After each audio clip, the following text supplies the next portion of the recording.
Worrying about money is really pernicious. It constricts your creativity. It constricts your capacity to think for the longer term. So I do think, financial literacy, financial security is crucial. I think it ought to be a core part of the curriculum in schools for just that reason, because the costs of not having that are so very considerable. I would probably at various stages have taken even more risk, I think, in what I'd said and done. I mentioned my biggest mistakes have been not going with my gut and not chancing my arm sufficiently, not being that entrepreneur or intrapreneur in what I do. There are get rich quick schemes of various types, and maybe you'll ride the roller coaster up for a period, and people have found with crypto recently, but you'll then probably spend a lengthy period riding it back down again and regretting the decision. Welcome to our In Conversation With series, where we interview some of the most exciting figures in business today and ask them how they really did it. On today's episode, Joe is sitting down with Andy Haldane. I want you to take us back to Andy growing up. So the first question for you is, what did you want to do as a little boy growing up in Leeds? Thanks, Joe. Fantastic to be here. Well, way back, as you said, I grew up in Leeds, actually born in the northeast of England, in Sunderland, but spent most of my formative years just north of Leeds, where you were. Very earliest stage, I think I wanted to be a guardsman with a nice red tunic and a big busby. Okay. I think it must have been watching Trooping the Colour on telly or something, just because I fancied the uniform. I thought it looked really smart. That'd be my earliest job aspiration, yet to be made good on, I hasten to add. And then I suppose as my mind moved a bit into my teenage years, and bear in mind this was early 1980s Yorkshire, bit of a grim time actually, not just for Yorkshire but for the whole economy. 3 million people unemployed. I started observing what was on my doorstep, I suppose, which was grim, and asking myself questions about why it was grim and what could be done to change it. And I suppose that's when my mind started to move towards thinking about the economy and politics and society and that sort of stuff. So how do those thoughts develop? Presumably as a 6-year-old kid, you're not thinking about monetary policy, right? The price of things. Can you remember your earliest memories of sort of political consciousness where you started to sort of question the status quo or how things worked? Yeah, I think so. Well, I mean, that period really from the early 70s, right through until the latter part of the 80s, actually, were a not great period economically for us. I suppose some of my earliest memories of the news would have been people on strike and people are not in work. So the miners' strike where I grew up felt quite local. Yeah. And that felt like real strife, real divides in society.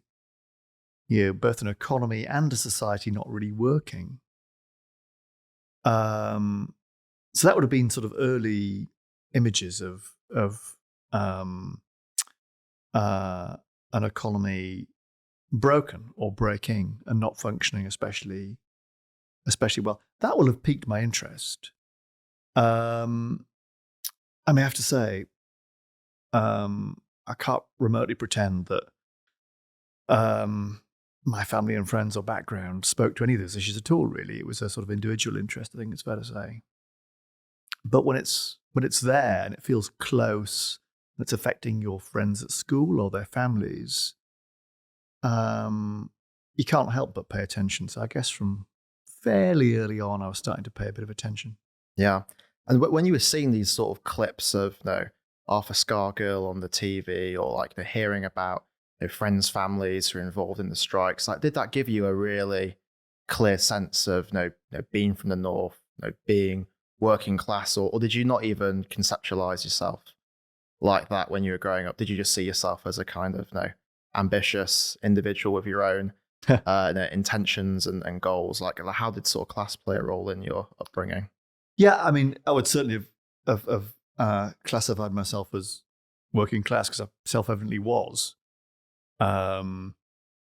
If you're born into a council estate in Sunderland and grow up in a 2 up, 2 down in a town north of Leeds, how to find yourself as anything else, actually. I suppose when you see that you're working people not working, or when you see working people and their families suffering for whatever reason, that can't help but resonate with you. You can't help but get under your skin a bit. You can't help but make you think, perhaps that'll be me. I mean, the thing about growing up from a not especially wealthy background, and I was certainly in this camp, is that you do worry about money a lot. There's a sort of precarity to life. And you felt that even as a child, that you yourself was worrying about money, or you're overhearing conversations from your parents about money? Yeah, absolutely. As with many families at the time, as with many families now, managing the household budget was a stretch at various times. It meant forgoing. We never went on an overseas holiday. Our holiday would be up to visit relatives in Sunderland, actually, or perhaps the coast. There's great Yorkshire seaside towns. Seaside town, exactly. Whitby, Filey, Scarborough. For a good chunk of my childhood, we didn't have a car. Which, to be honest, I felt a slight sense of shame about, actually, because almost all the kids at my school, their parents did have a car. So I was in no doubt that, we were from working class stock, and that sense of, not so much fearfulness, but the precariousness of work and of finances, and the need to safeguard and steward those finances. I think that was built into me pretty early on, actually. I came from, my family up in Sunderland. They had gone through, generations of not having work. So I suppose that almost certainly shaped me a bit in wanting to find stable and secure work. Doesn't sound like a very lofty ambition, Joe, does it? But I suppose that instilled in you a sense that the economy isn't sort of predetermined to work, or is some kind of fixed thing that just ticks along, right? Like, all of these things are decisions, and either a system can work well or it can't. And if it doesn't work well, there's no real human consequences to that. And you must have felt that quite acutely at points growing up, right? Completely. And I think that struck home most tellingly, in the early part of the 80s, which in some ways was lucky timing for me personally. Indeed, most of my career is born out of luck. When, at the time, I suppose I was transitioning from GCSEs, what O-levels then, that's how old I am, into A-levels. Yeah. That was a time where the economy's in the doldrums, it's in recession, there's 3 million people unemployed, there's strife on the streets, and, asking yourself why, and asking yourself what you can do about it. I do remember myself asking those questions. Indeed, it was that I think drew me into wanting to study economics A-level. Absolutely no background whatsoever in anything like that, in any member of my family. But when it's there on your doorstep, when it's there in your town, when it's there in your region, when it's there in your country, it cuts quite deep. And I think that's what initially drew me down the path of, let's try and figure out what that's all about. So you went to university to go study economics. Now, economics is quite a popular subject nowadays. Yeah. And I suppose people like me have grown up in a world where economics has dominated the news. Like I can remember quite vividly the sort of global financial crisis and worrying about that as a young boy, and then the things that have happened over the past 5 or so years. How did you, as someone who from a working class background in Leeds, even get economics as a subject on your radar? Like, surely your family must have thought that was a baffling thing to go off and study at universities, back in the late 1980s. I think I find it pretty baffling as well, actually, Joe, to begin with. Well, it was born out of that experience, the economy not working. Why and what can I do about it? I then, and this was a second monumental piece of good luck, my A-level economics teacher, a man called Peter Bates, happened to bring it to life. We brought the subject to life through the lens of what was going on, in front of our eyes. And that sparked something. Many, many, many people have stories of teachers who turn their heads, and he was definitely one for me, that made it real and made it relevant and made it interesting during the course of my A-levels. And indeed, someone who turned my head towards the possibility of university. I mean, I suppose entering A-levels, my thoughts were probably that I might try. But it's not like that was a North Star. I don't remember at any stage that being a North Star. I mean, none of my, like many people, none of my family had been to university. None of my family had studied beyond the age of 16 at school. None did A-levels. So even A-levels were a bit of a leap of faith, to be honest. Yeah. A venture into the unknown. And certainly university was always beyond the pale, actually. So there was no real friends and family to draw inspiration from for how even to go about this. And this economics teacher did. Mm-hmm. In fact, the very reason I did my first degree at Sheffield University is because that's where he did his degree. And I said, where should I think of to go to university? He said, I went to Sheffield. So I went to Sheffield. Yeah. It really was, that considered, or ill considered at the time. And how do you look back at that now? Like, do you see that as a kind of trajectory altering moment? Or do you think that you would have found some other way to the career that you've been in for the past 30 years and you're in today, even had you not had that inspirational teacher who pointed you in the right direction? Really tough to know. I mean, I think one thing I maybe can say with a degree of confidence, Joe, not complete confidence, degree of confidence, is I'm a reasonably driven person.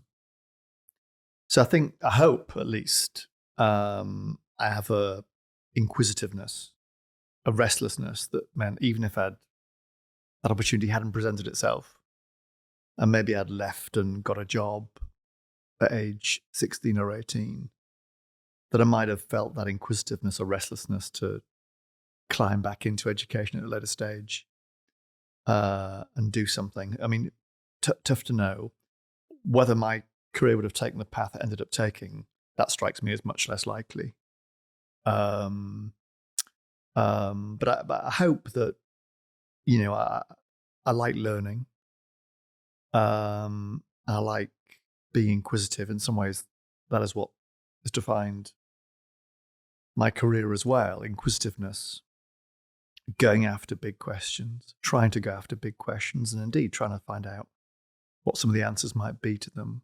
I hope that and my work ethic may have got me a little further forward, but probably not in a straight line. So you moved down from West Yorkshire to South Yorkshire University. So you joined the dark side of South Yorkshire. Like, how did that feel at the time, making that transition from school to university? So you said it wasn't normal in your family, like even to progress to sort of doing A-levels, like let alone going to university. Like, did you feel a sense of detachment when you went to university to study economics? Like, was there any sort of a sense from your friends that you were kind of leaving the tribe and you were sort of fleeing to a different type of life? Like, what did that feel like from a personal point of view? There's a bit of that.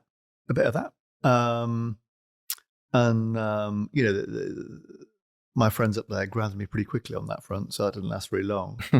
I wasn't travelling to the end of the world. As you say, from West to South Yorkshire wasn't a huge journey. In fact, that was part of the motivation. One was the teacher. The second was I was then within shooting distance to travel back over the summer every weekend to play cricket. So that's how academically focused I was. One of the biggest choices around choice of university was cricket at the weekends rather than academic prowess. I mean, it was quite an eye opener actually. Meeting a much more eclectic range of experiences and backgrounds than my own, and just simple things. This is going to sound ridiculous now, but study practices. So during my A levels, I'd convinced myself, who knows how, that the only way I'd remember stuff for the exam is to leave my revision as late as possible, by which I meant the morning before the exam.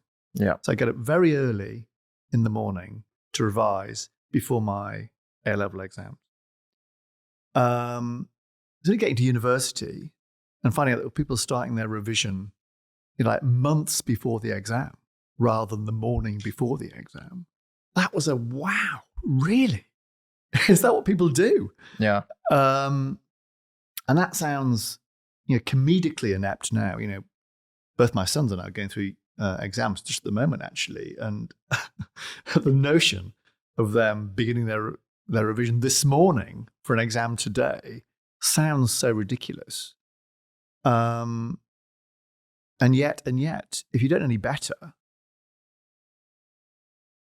in my family, in my school, that was the way things worked. So it taught me a lot about the social side, quite a lot about the study side. And certainly, deepened my desire for study. Because I found it tremendously rich as a way of making sense of the world. The tools felt really powerful. It felt really powerful as a way of making sense of the world. And that was huge. And did you find that the kind of toolkit you got in your university degree actually allowed you to understand sort of events as they were currently going on? Because I remember one thing I was quite conscious of when I was at university, where I did PPE, but sort of specialized in the economics side, is we were doing loads of courses on micro, macro, econometrics.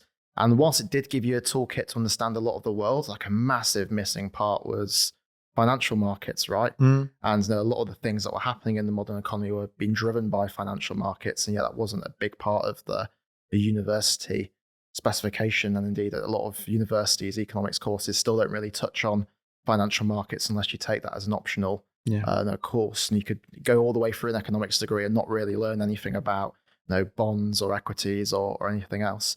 Did you find the toolkit you got at university did allow you to understand the world as it was then? Or were you sort of having to go outside of the curriculum and kind of follow your curiosity to really get to the heart of things? Yeah, so I was pretty fortunate in a way in that I was studying economics and finance as part of my first degree. So I had some dose of finance as part of that, which was helpful. What relevance did it have to real world problems? Some of it did. I did find the sort of more macro side of things, the whole economy side of things, much more appealing because I could fit that to the facts around the world. Some of the more technical stuff, some of the more microeconomics stuff, certainly some of the more mathematical or econometric stuff. To be honest, I avoided like the plague, Joe, in my first degree. And that's because I hadn't done A-level maths, foolishly. I hadn't done A-level maths. And therefore, I was a bit scared about that stuff, to be honest, and therefore avoided it. Is that because you didn't think you were a maths person, or you just thought you were missing the knowledge? Well, I wasn't a maths person. Certainly relative to others at my school, I was, bang average at maths, I think. So when it came to thinking about A-levels, and A-level maths was notoriously a hard A-level, avoid, right? So I did. It came back to haunt me later on, but I avoided it in the interests of trying to get a higher grade in something else. Now, I don't think at undergraduate level that was a huge loss, to be honest, because that allowed me to focus on stories or theories. I mean, theories are stories, really. Mm-hmm. It was only later on when I wanted to do a higher degree in economics that it was very clear that I couldn't bypass that stuff. I'd have to kind of reinvest in my technical kit, which I did between my first and second degree. Mm-hmm. Very, very painfully, Joe, I can tell you. So you graduated from Sheffield and then you went on to do a master's degree at Warwick, right? I mean, it was straight into the Bank of England from there. Like, how did you even get started breaking into an organization like the Bank of England? Like, I suppose most people on the outside would rather stereotypically view it as probably an ivory tower somewhere in London, full of Oxbridge educated, middle class, white bloke, 60-year-old, bespectacled, reading over the Financial Times. Like, how do you even break into an institution like that as a 22-year-old? Yeah, I mean, a lot more luck around that. So I couldn't even tell you now, Joe. So I thought about the bank. There was a lot going on in London and around finance in the city. And while that wasn't really my thing, public policy definitely was. What could be done to make the economy better? Remember? That was my question at 13 or 14. What could be done?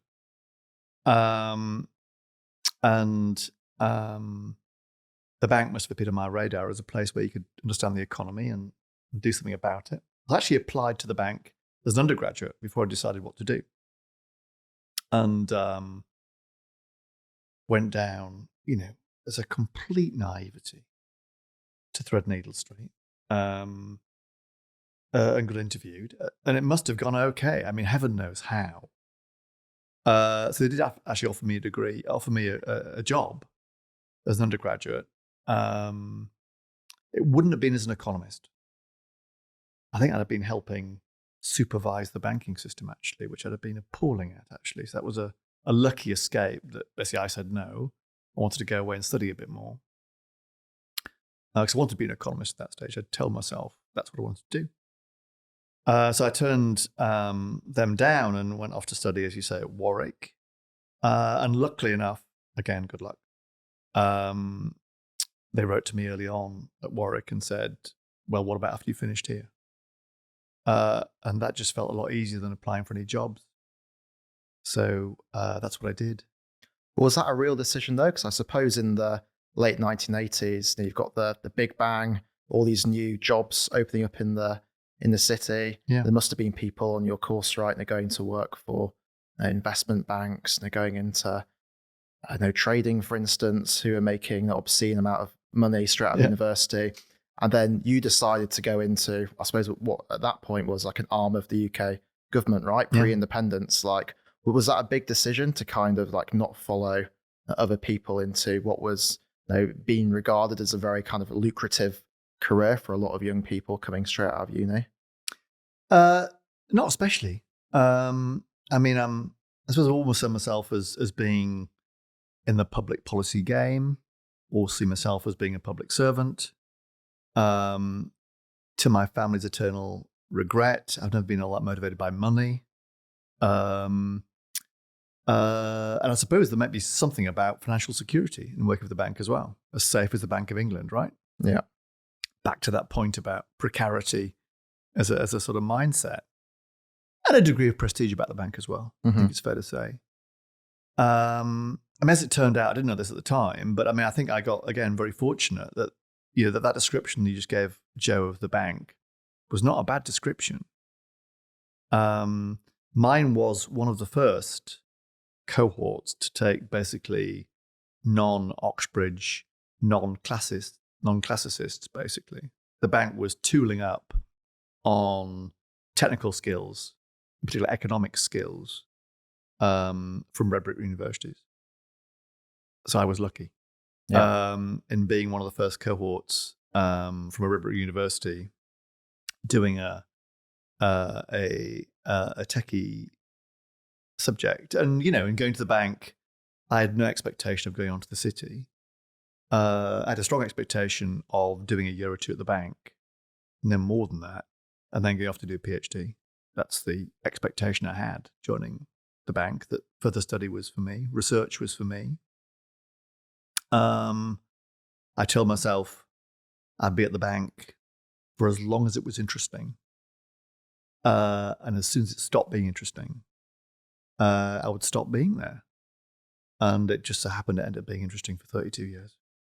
So you were at the Bank of England for over 30 years, and your career rise is incredible in many ways. And joining as a graduate out of Warwick University, and you rise all the way to the Monetary Policy Committee during the financial crisis, and you're seen as one of the thought leaders around the globe on what's going on in the financial markets. Did you know what you were doing along that journey? Like, did you have a very clear sense in your mind that I want to get to this position? And did you have a really clear career plan, or did it all just kind of happen organically or even by accident? Certainly no career plan. As with most people, I imagine, it was organic, it was evolutionary, it was to a degree opportunistic. I don't mean that I hope I don't mean it in a pejorative sense. I just mean that you play events as they come along. You have to, because that's the essence of public policy. You deal with what you're dealt. And another dimension, and one which I consider myself incredibly fortunate, is that I was dealt, over the course of that rather long career at the bank, a whole sequence of crises. The signature learning events and the signature public policy events. And they are a huge opportunity, one, to learn, but two, to reshape and to have influence over public policy. So in a way, although the economy wasn't blessed by those crises, I felt I was, in terms of my own personal evolution, that journey I was on. Because certainly, the more crises I encountered, the more opportunity I saw in them to affect change. Change, Joe, that would have been absolutely unimaginable to me as a working class boy growing up in Yorkshire. So really, they were the signature moments, the times when things went badly rather than went well. And the Overton window of opportunity was thrown open to affect real change. So you're sort of presented with these macroeconomic crises, which created an opportunity for you personally, right? In terms of great learning experience, you're able to maybe prove yourself in a very difficult situation for the UK economy. But sort of on a personal level, did you feel like you just had a tailwind throughout your entire early career, or did you face headwinds as well working at the bank? Where was your first sort of personal crises, moving from education into your early career? Yeah, I don't know. I was really lucky in a way that there were no moments that felt like crisis for me personally. There were challenging moments, for sure. And certainly, throughout my career, I tried probably to. About maybe it was 10 years into my time at the bank, maybe a bit less actually. I was periodically, almost throughout my career, frustrated about aspects of the bank, because we all are about our organizations. Mm-hmm. Why is it so slow moving? Why is it so hierarchical? Why is it so inward looking? And of course, I'd being a Bolshe northerner, I'd push the boundaries on that, and indeed, sometimes get on the wrong side of those boundaries, often deliberately so. Can you give an example of that, where you pushed it too far? Well, lots of times. I mean, certainly later on in my career, when I started doing a bunch of media stuff, I find myself frequently, Joe, on saying things that were beyond the central banking orthodoxy about how we might approach things.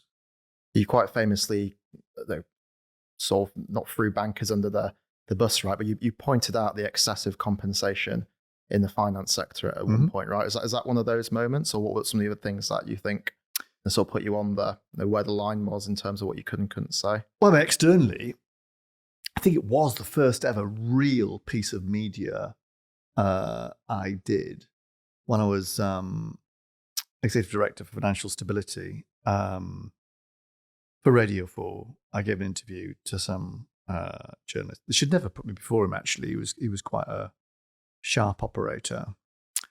And I was drawn down a line. It was, bankers are threatening to up sticks and off if we impose bonus caps or tighter regulation. And I said something like, well, that's a price well worth paying for a more stable system, a price worth paying. Other stuff besides. Anyway, that led the news for at least the whole of the next day. That was my first media excursion. There was a degree of, sucking of teeth and pursing of lips among the internal bank hierarchy. There are dozens and dozens of examples like that over the course. How did you feel in that moment? Was it like anxiety of what have I done? Suddenly what I've said is the story, or did you feel like, actually, no, this is something that needs to be said? That's very sort of direct, northern, candid communication. Actually, more people should speak in that way. Even central bankers, who have to be the most guarded people with their words, right? Yeah, a bit of both.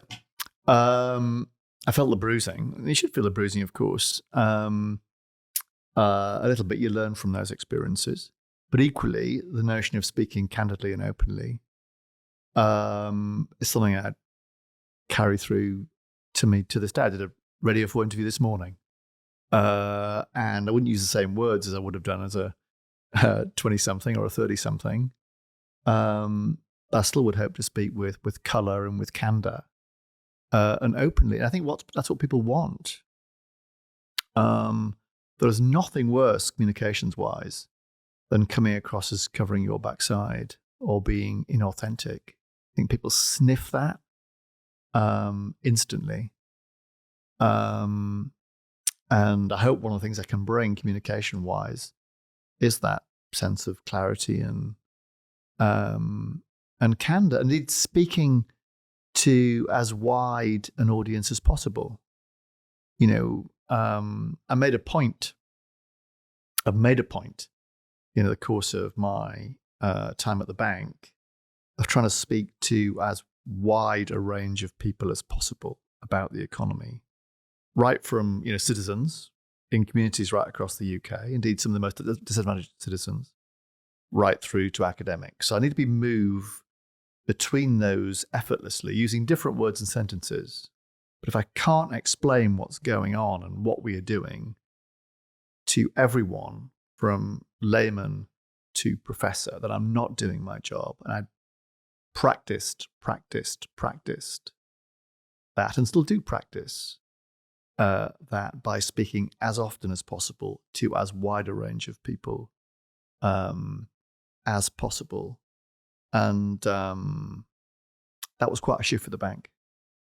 The bank was used to speaking in a single voice to a single audience, often those within earshot of Threadneedle Street, actually. Mm-hmm. And I knew that needed to change, and I hope I was a little bit of making that change. So you were the executive director at the bank for financial stability during the financial crisis. Now, I remember sort of growing up, as I mentioned quite vividly, like what that felt like when you saw those initial stories coming out of bank failure, like Lehman going down, and then like Northern Rock in the UK. And as a young person who doesn't really understand how the economy works, like there's a kind of feeling they're seeing it for the first time in your life as, is this Armageddon? Like, is everything going to collapse and change? Like, how does it feel being in that position during a financial crisis? Like, did you sort of keep your cool at all points, or were there any points where you thought, like, wow, like we're in a really bad place here and I don't know how we're going to get out of it? I think anyone living through that, whether someone observing on the news or someone in the thick of it, as I was, everyone will have a moment when they're saying, wow, what's that about?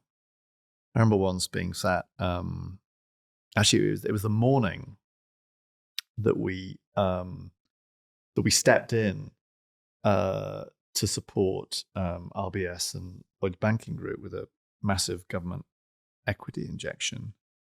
And we've been up pretty much all night actually working on what scale of injection. And then we got into the Treasury. It was Treasury and the bank. I was the bank rep.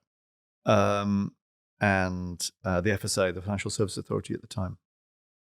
And we knew we had to make some decisions about, pretty quickly, because the banks were running out of money, about how much to inject. And I remember the first hour of the meeting, I may have the numbers slightly wrong, but only slightly wrong.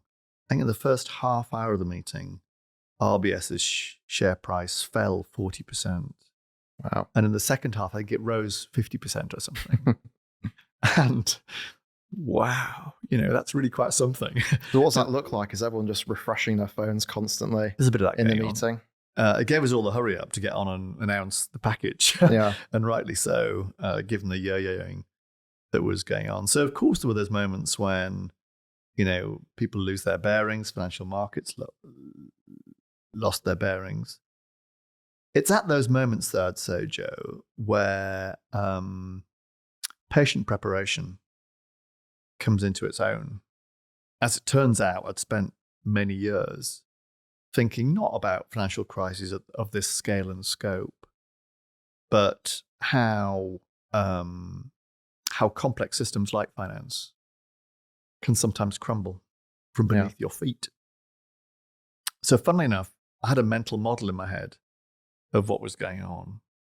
And more than a mental model, I had a written down model, actually, of what was going on in this funny complex system called finance, and how it could behave in these bizarre ways, these highly nonlinear tipping point sorts of ways, and indeed what might be required to right them, to correct them. So I hope there wasn't a point where I totally lost. But I don't think there was a point where I lost. I lost faith in that, and in a funny sort of way, a perverse or contrarian sort of way, I was certainly enjoying it.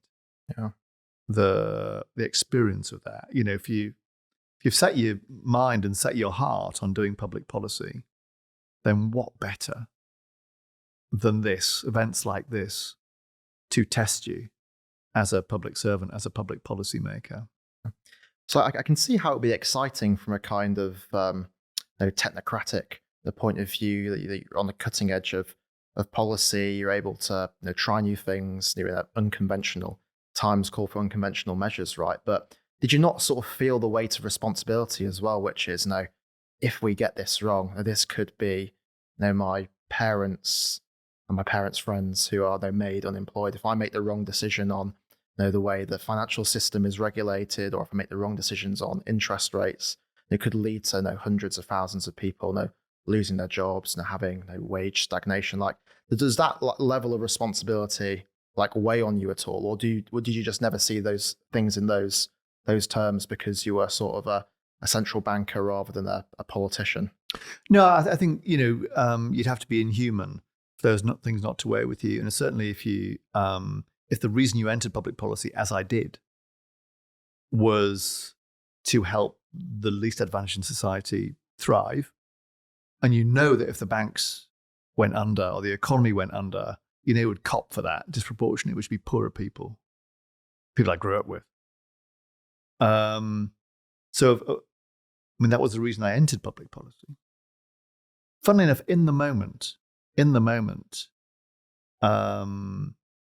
provided you've done that patient preparation, Joe, there's a certain calmness in those situations. And people often said to me, when I was saying things that were, I suppose, a bit heterodox, a bit unorthodox, a bit out of the ordinary, not in line with the conventional wisdom, which tended to be the case quite a lot, actually.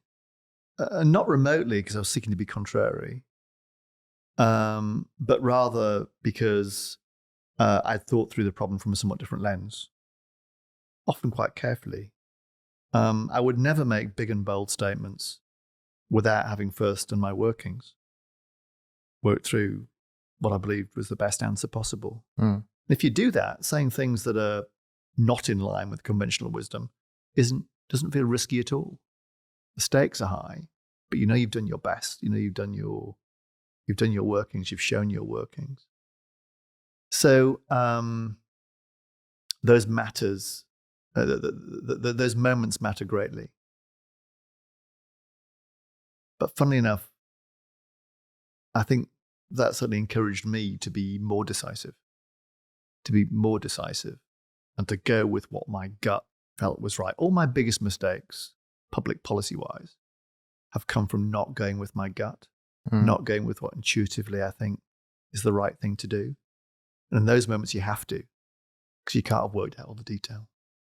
And do you think people sort of appreciated you for your kind of unorthodox approach and direct communication style? Like when you were right at the upper echelons of the bank, right, you must have been communicating on a weekly basis with politicians. I suppose at the time there was like George Osborne was Chancellor, you got David Cameron as Prime Minister, and a lot of the other central bank leaders around the world from a very different backgrounds to your own.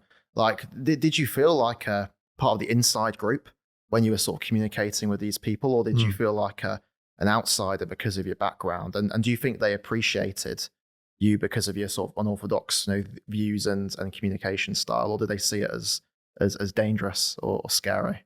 A bit of both. Plenty of the second. So, I mean, funnily enough, on the face of it, you read my CV, 32 years at Bank of England. Could you imagine a more establishment figure than that? More of the consummate insider than that. I felt as if I were an outsider at the bank during my whole career. I mean, not in a way, it's not as if I was being ignored or snubbed, not remotely. I loved the bank and I had colleagues who were fantastic. But I always felt slightly at one remove. I should say, I don't think that disadvantaged me one jot. In fact, I think in some ways that was a real positive. It meant I could serve in this entrepreneurial, or more technically intrapreneurial way, to pursue different avenues that others might not be pursuing. I dislike the word maverick, which is a term often expressed about me, because I wasn't doing it for the sake of being different. I think it was the right answer. So I think that I was lucky that successive governors, successive bosses, gave me a degree of room to roam, to say things that perhaps they couldn't say as leaders of the organization, but I could. And so you almost embrace the identity. Yeah, I think so. I mean, this is about system shifting and mind shifting. And I think I learned quite a lot about that, about how to shift minds, how to shift the center of gravity of a debate at various points. I mean, those points, it's particularly true at crisis time. When the world has lost its bearings, you can provide new bearings. And you could tilt a debate hugely. So during global financial crisis, when we were putting the system back together, and I had in mind a very different regulatory model than that which we had in the past, and felt, how do I make this a practical reality? How do I convince people this is so? So I started writing speeches for an overtly US audience, basically to US legislators. Because I tell myself that if I could convince them of this new model of regulation, those ideas would then cross the Atlantic and would form the new global standard. And it turns out that was right. That seeding the clouds, in this case, in the US, which then crossed the Atlantic and fell as rain at the teacup of UK legislators and European ones. So that shifting the center of gravity of a debate was something I sought out actively to do using the power of analysis and the power of empiricism, backed up by words and sentences which landed, which resonated.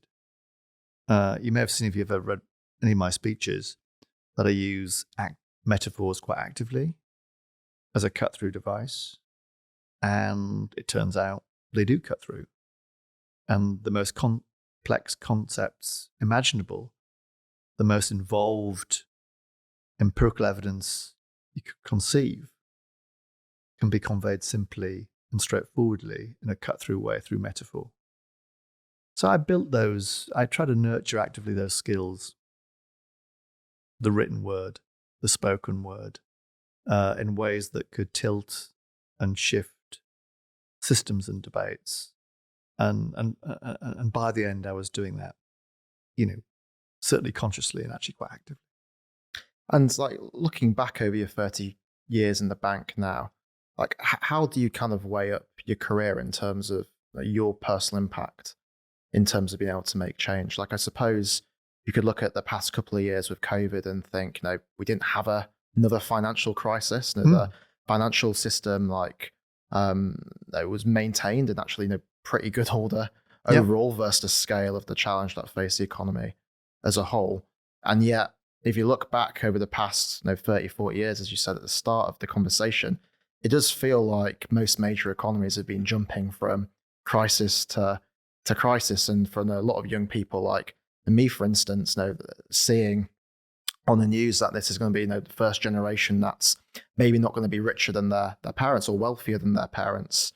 There's a kind of a perception amongst a lot of young people that the system doesn't work for them, or that the kind of growth and confidence in the system that our parents and grandparents have no longer is there. Like, how do you weigh that up as a whole? Like, do you see yourself as somebody who made the financial system work, or were there things that you were unable to do that you look at now and think, the system still doesn't feel quite right. It's still not working for people like your younger self. Yeah. Well, I mean, the tools, the trade of the bank, which are basically stability of inflation of the monetary system and stability of the financial system, banking and beyond banking. Those are the two things that the bank can have influence over. And I was privileged, I do consider it a privilege, to have had a hand in putting in place both the framework for monetary policy, inflation targeting, in the early 90s, and then the new framework for financial stability after the global financial crisis. Neither of those frameworks are perfect, but they are, Joe, 1,000,000 times better than they were at the time I joined the bank. And I hope I had some little part to play in putting those new frameworks for monetary and financial stability in place. And they have helped protect us from any number of storms, including the most recent storms, like COVID and the cost of living crises. Without them, I think the world and the poorer parts of the world, of the UK in particular, would have been far worse off. I've convinced at least myself that is the case, that monetary and financial stability have safeguarded the lives and livelihoods of many people across the UK, and I hope I played a little part in that. But there is a but. Sorry to interrupt. To your point, does that mean UK PLC is doing well right now? No, it does not, because we've seen anemic growth since the global financial crisis. We've seen the real pay, inflation-adjusted pay, of a great many people stuck in the mud over the last 15 years or so. And that's been painful, very painful, and suggests an economy that's not working for a great many people. The solution to that doesn't lie at the Bank of England. It doesn't lie with monetary policy or with financial regulation. Indeed, that was one of the main reasons I moved from the Bank of England, because the biggest challenges are about what's sometimes called the real side of the economy, the supply side of the economy, education and skills and innovation and health, and the distribution of those things across rich and poor people and across different parts of the country. That is where the action is. That is why the economy is not working for a great many people now. So moving, as I did from the bank to now at the Royal Society of Arts, was very much with an eye to go to where the challenges are largest, go to where the economy is not working, and try and do something about it. And looking back now and almost giving a lessons to your younger self, the economy is very unpredictable. It has been very unpredictable over the past 10, 15 years. It seems like there's a lot of disruption still to come. Like everyone's looking at what's going on at the moment in the financial markets again, but on the kind of supply side of the economy, I suppose you've got AI, which everyone has woken up to, which is going to be incredibly disruptive. What would be your advice to a young person about which sector of the economy to go and work in? Do you think young people should kind of look at what's happening in the economy and kind of strategically choose jobs in sectors which seem to be growing, like at the moment? Like, should people be going into machine learning and artificial intelligence, or should people just follow their passion and just hope that takes them to a place that will work out for them in the long term? Like, how much should people weigh up the wider economy to make decisions about their own personal lives? Yeah, I think picking a sector that will sink or swim right now is a bit of a mug's game, Joe. Maybe it's always been a mug's game, but particularly difficult at the moment. I mean, you could guess that anything in AI will probably do well, but which aspect of AI? It's a general purpose technology. Which aspect? So I do think, for me, and I say this to, I speak to a lot of schools, a lot of students. Again, go with your gut. Go with what feels right. Go with what makes you happy. Your passion, if you like. If you do that, good things tend to flow. Do something you enjoy, you tend to do it well. If you do it well, good things tend to flow. I also think, though, when it comes to the skills we need to nurture, that the best insurance policy, the best preparation for whatever that future might hold, would be about nurturing a set of generic or transferable skills, rather than the specific ones about I will become an expert on AI, or I will become an expert on physics, which would be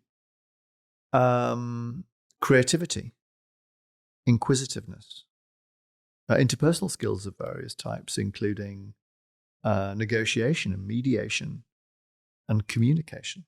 Like, how do you do that as a young person today? Like, I suppose it's all well and good saying, build transferable skills, and here are some of the good ones. Like, what can people actually actively go out there and do, which are going to build their skills? Is it the case of just getting stuck into something where you go outside your comfort zone? Is it about reading like books? Like, what was your approach to building those skills? Was it start with a theory and then go into action?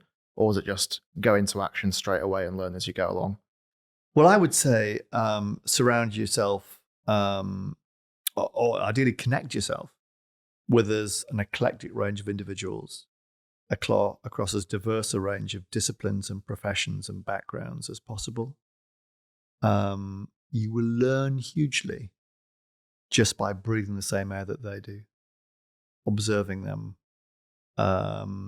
talk about their own domain, and connect the dots with your domain. So I do think a combination of an eclectic and inquisitive approach where you seek out people different from you, different by background, different by discipline, different by profession, can be a huge virtue in nurturing those skills. Don't get stuck in a sector. Alone on the face of it, I worked for 30 odd years in one sector, the public sector and government. Actually, I didn't. I spent as much time working with the private sector, with business, and with civil society and charity as I did in the public sector. And that wide-angle lens on what the economy and society is all about is the thing that nurtures the spirit of creativity, which comes from different experiences, different disciplines, different professions. It nurtures resilience when stuff doesn't go right. It nurtures communication skills. Let me be able to speak to any one of a number of different audiences. So even if you stick in one job, as I did, that doesn't mean narrowing your lane. keep on stretching the four corners of your job, connecting and working with as broad a range of people as possible. And that, rather than any amount of reading of books or studying, is what gives you those transferable skills, those skills that will serve you well in whatever job you do. And what about personal finance? So for a lot of people, having enough money to survive isn't inevitable. Being able to get to the age of mid-30s, 40s and buy a house is not inevitable anymore. How do you think young people nowadays should be looking at their personal finances? Like, does everyone need a personal finance strategy? Or again, is it just about following your passion and things will fall into place naturally?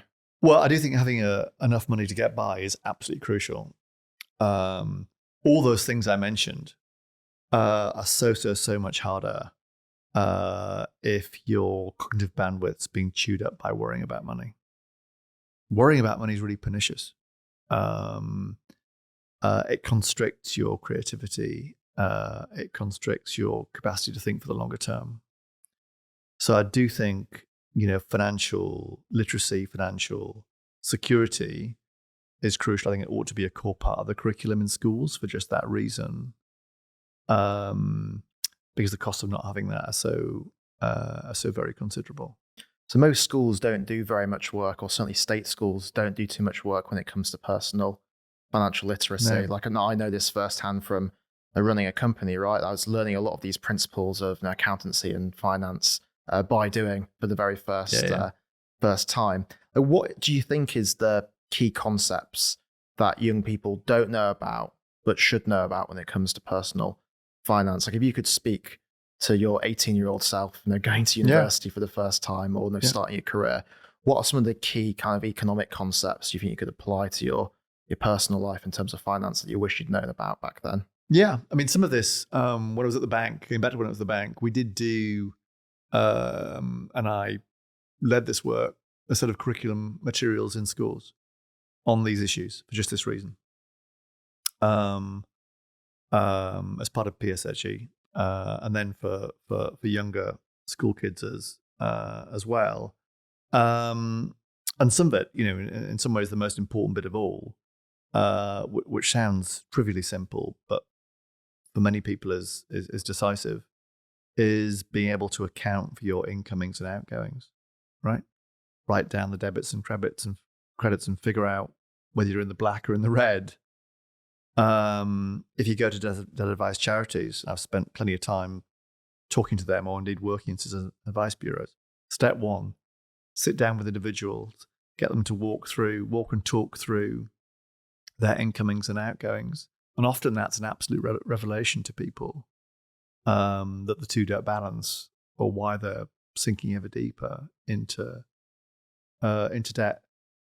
And that's just having the mindset to want to write down and articulate what's going on in your financial life, which often people will prevaricate about if they're struggling. I mean, rates of interest are misunderstood by almost everyone. If you survey the general public, even the informed general public, rates of interest bamboozle them, even though that's front and center to any meaningful decision, whether it's about borrowing or about saving, both of which are crucial to us steering a decent life course. So if lesson one was making the budget balance, lesson two would be the importance of rates of interest and how to interpret and understand them. I think with those, a great many people will be in a much better place than they are right now. And there's lots of sort of personal finance gurus popping up on TikTok now who offer very varying levels of advice. But I suppose, from my perspective, one good piece of advice, which a lot of the financial gurus speak about, is the power of compounding, the power of saving money, investing it in an index fund and leaving it alone.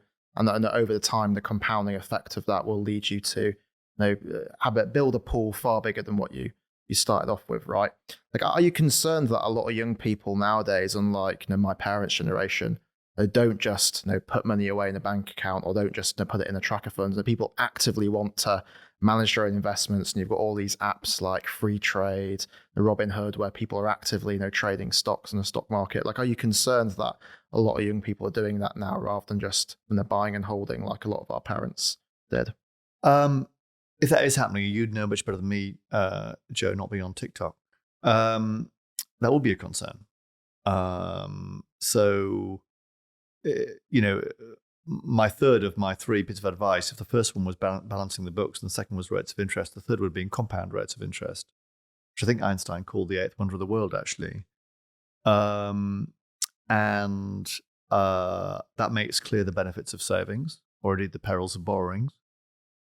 But an accompanying, point about managing your money would be the notion that the average person can beat the markets completely fanciful. In fact, even the average professional asset manager can't beat the markets, it turns out. And churning your portfolio comes at a cost that typically is not worth paying unless you really are Warren Buffett, which almost no one is. So the notion of park your money some way sound and sensible and watch it grow, that's important too, I think, for this cohort. I mean, there are get rich quick schemes of various types, and maybe you'll ride the roller coaster up for a period, as people have found with crypto recently, but you'll then probably spend a lengthy period riding it back down again and regretting the decision. And how do you regard some of these new technologies like the blockchain or various cryptocurrencies which have risen and fallen over the past couple of years? Like, do you see these as forces for good in terms of creating a system that works better for most people, or as a kind of a monetary economist, do these new currencies scare you? Well, like with most technologies, they're both, aren't they? Whether good or bad is down to us. So there are elements of blockchain or crypto which could be transformative to making payments. I mean, the making of payments for far too many years has been ridiculously expensive. And those that have paid most have been the poorest in society. Indeed, in the poorest countries in society, they've paid the most. So that there have been some technological barbarians at the gate that have cheapened the cost of making payments, including through blockchain and crypto, is a thoroughly good thing, except when it's not. Because the self-same technologies in the wrong hands can encourage us into doing things that are unwise and imprudent.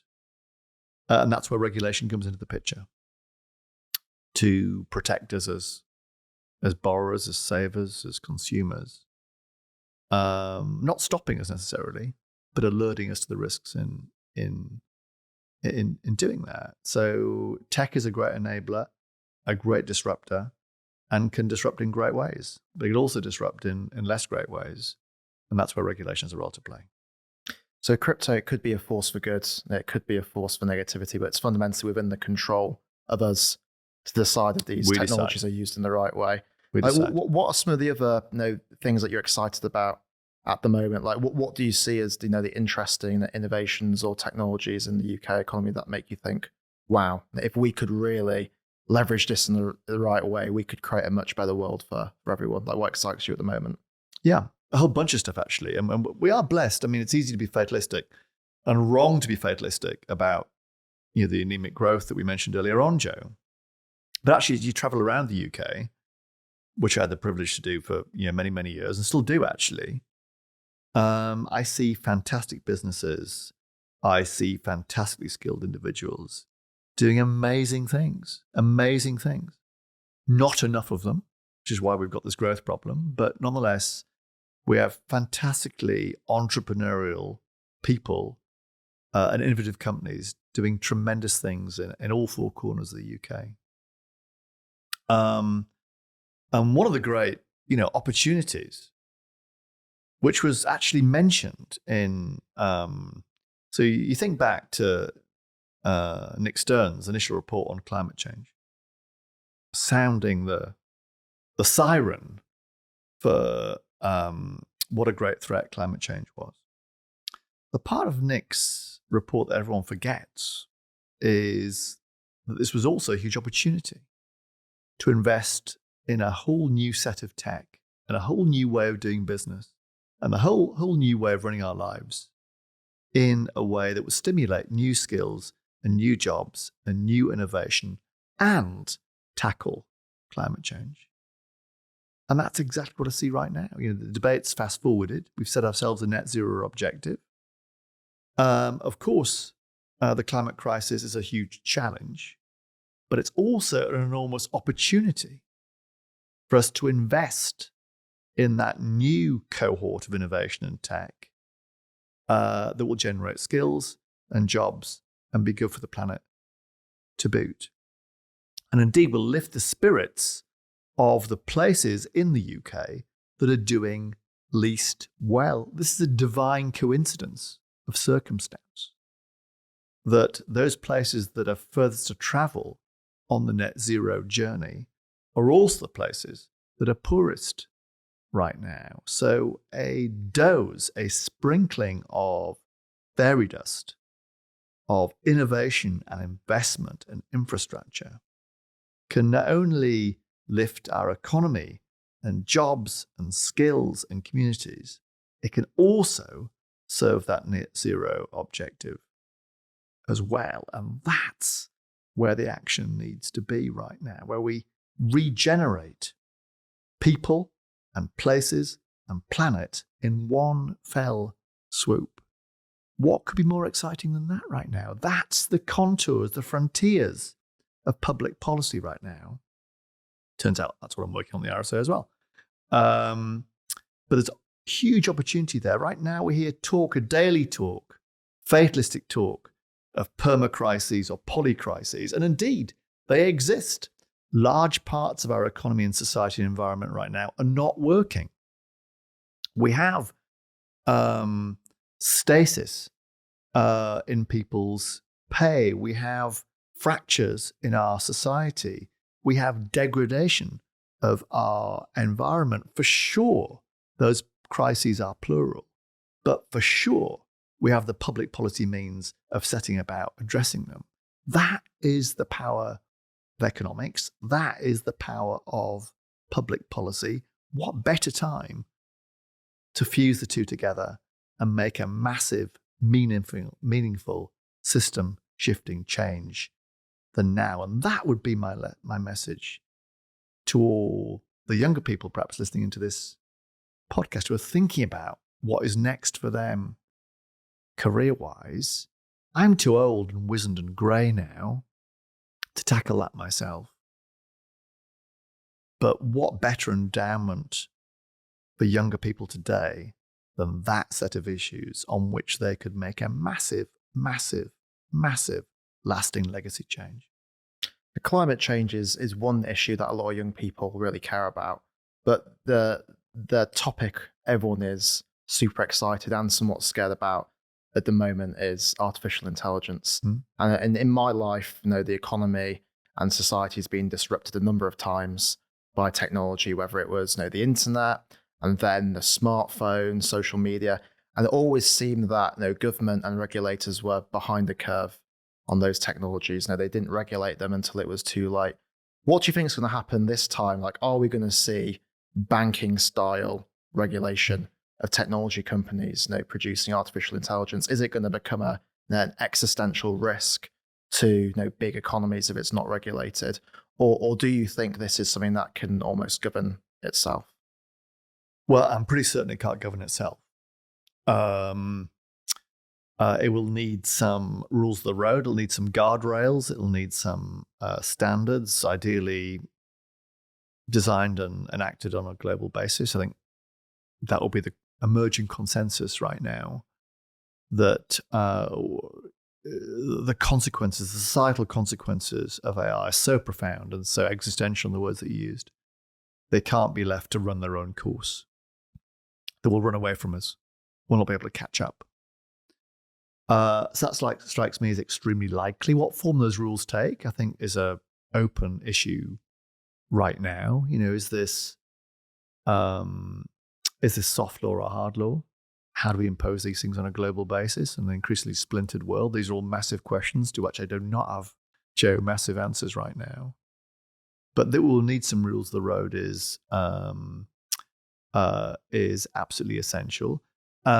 Yes, there are challenges, perhaps even threats from AI, but there are massive opportunities as well.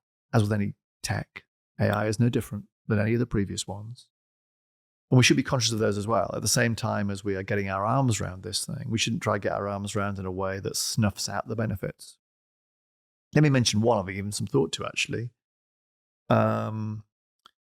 which is in the area of education and learning. So the education and learning system that served us pretty well, actually, for the last 150 years, has not served everyone equally well. Half of all young people leave school loathing learning, which is a massive fail, right? Massive fail. And among the reasons they loathe learning is because it doesn't suit their learning style. You and I are probably quite lucky because the standard learning style, which is pretty much unchanged for 150 years, which is, a teacher will say stuff and we write it down and regurgitate it in an exam. For some people, that's an awful way of learning stuff.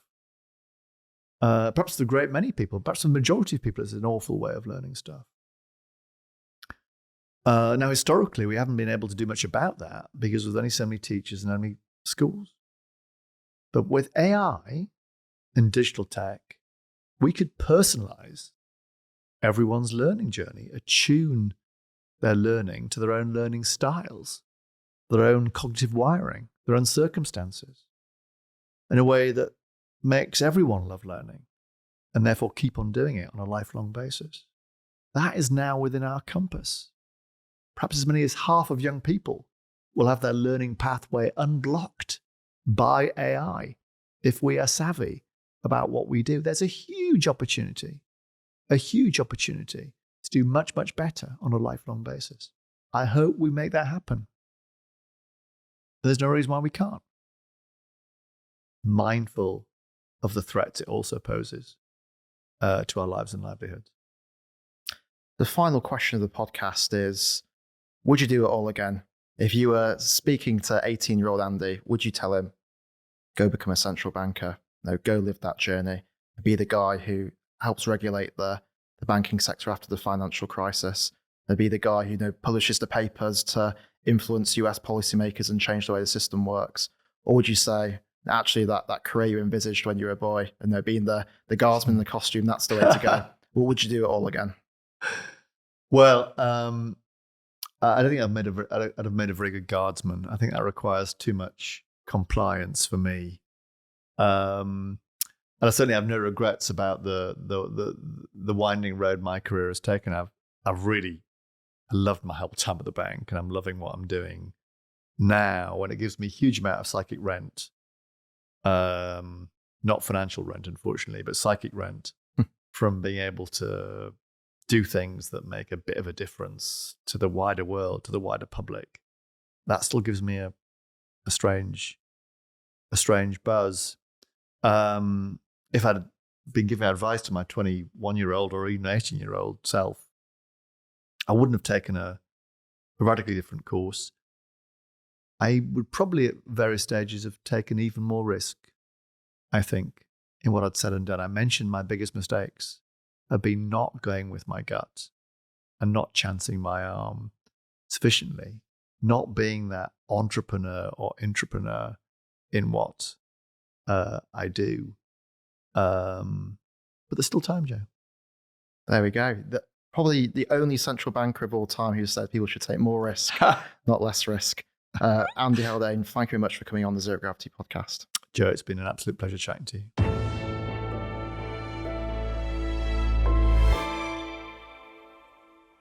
Thanks for watching the video, guys. If you're interested in our mission and want to find out more, click the link in the description below.